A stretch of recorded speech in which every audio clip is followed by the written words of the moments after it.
আসসালামু আলাইকুম বন্ধুরা, শুভরাত্রি। কেমন আছেন? আমি ভালো আছি বন্ধুরা। দেখুন, এই যে বাগারের জন্য রেডি করে রাখছি।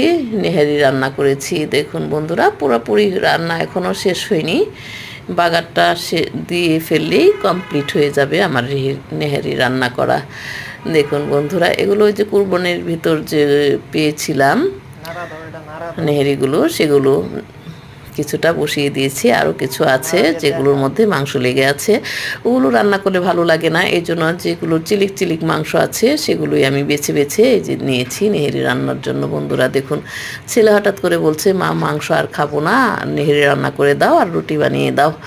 তো আমি এখন রুটি বানাতে পারবো না, এই জন্য ছেলেকে বলেই দিয়েছি যে আমি রেহেনি রান্না করে দিতে পারবো, বাট রুটি বানাতে পারবো না, কারণ আজকে অনেক গরম, রান্না করে থাকতে পারবো না। এই দেখুন বন্ধুরা, এই যে বাগার দিয়েছি, এখন এই বাগারে রসুন, পেঁয়াজ কুচি, রসুন কুচি, জিরা আর পাঁচফোড়ন দিয়ে, তেজপাতা দিয়ে এই যে দেখুন বন্ধুরা ব্রাউন করে নিব, তারপর নেহেরির ভিতর ঢেলে দিব।